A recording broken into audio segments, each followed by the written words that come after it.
Hi, everyone. So the first card is, oh, this is funny because I got this before, and sometimes in decks they switch um, justice and strength, and I still haven't, I forgot to go and look what they do and if they do that in this deck and if this is strength or justice. Um, so, because I could think it could kind of be either, because if you look at it, so this is sort of an animal. Is it, I see this for some reason as a marriage between the animal that's being hunted and the hunter. But I can also see it as justice in the way that the hunter becomes the hunted, if that makes any sense. You're going to be able to see both sides better if you've been on both sides of an issue. And and if it's the strength card, it's about taming your inner beast and um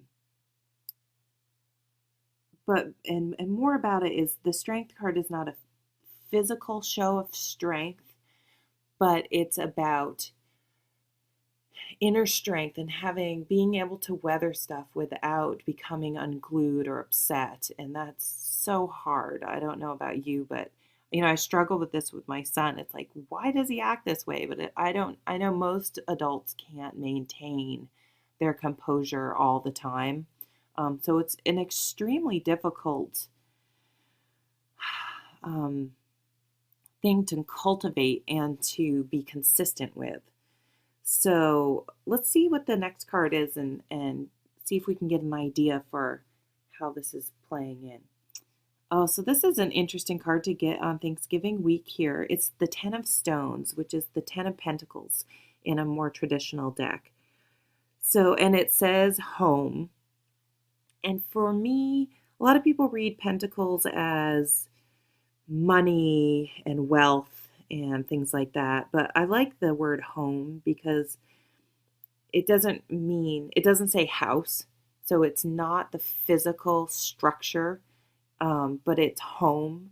So I think even if you lived in a yurt in the middle of nowhere or you lived in a mansion, either place you can have the sense of home or not. So home is where if you think home, where the heart is, the family, you can create a warm, loving home and atmosphere regardless of how much money you have or how big your house is, or if you live in an apartment, or you're homeless. Really, if you have that it kind of goes with the strength card, that I think you gain strength from having a solid family foundation, and you have created this, um, maybe through your strength and being fair. We'll read this as both cards because I don't know what I'm doing, because I don't know this deck. My 25 years of experience is showing. That's the thing about tarot. You always learn a new interpretation.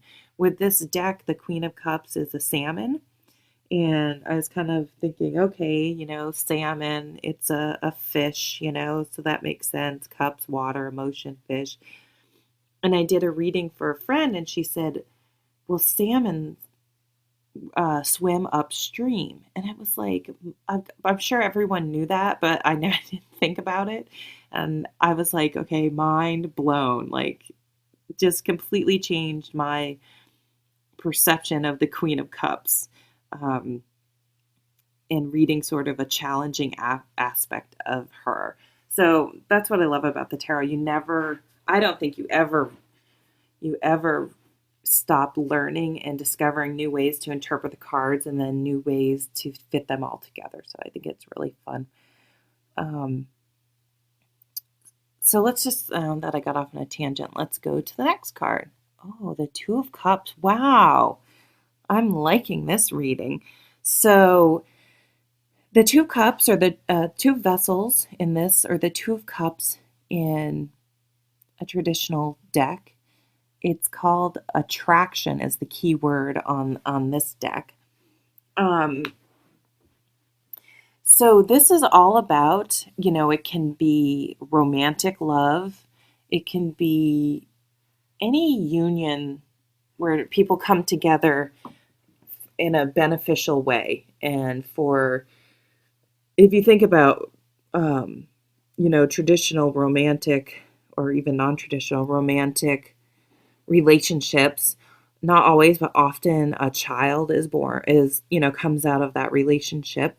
So it's sort of the coming together of two things to create something even better. So in a romantic relationship, it could be a child. In a professional relationship, it could be, a product that is better than what you could have come up with by yourself. Um, so I'm just going to take a look. I'm sorry, I'm getting kind of distracted. The Three of Swords in this deck sort of has this flaming, I think it's wooden, but it's on flames and arrows in it. This flaming sort of heart, which makes sense because the Three of Swords is a broken heart. So it's kind of if this relationship were to come to an end. So I'm on all sorts of tangents today. So let me calm down here and take a look.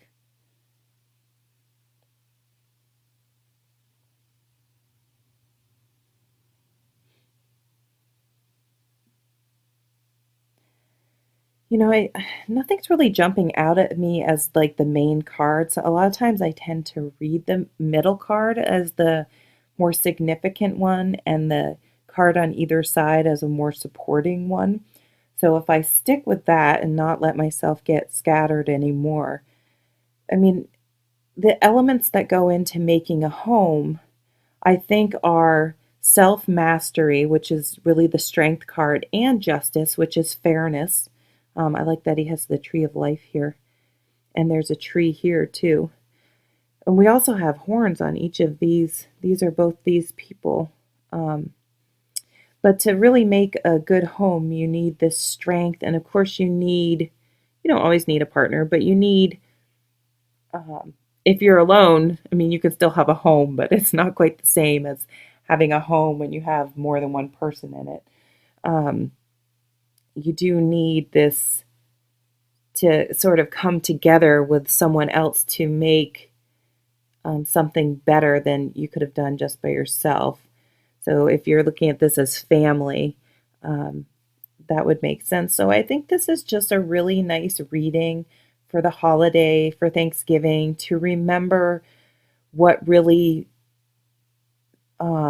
goes into making a home, and family, and being grateful for everything we have, and just sort of celebrating what happens when two people come together and create a home and a family, and just be appreciative of everything we have. This is, a beautiful, positive reading, and I would just celebrate in all the good things that we do have and appreciate what we do have during this. Thanks so much for watching. Bye.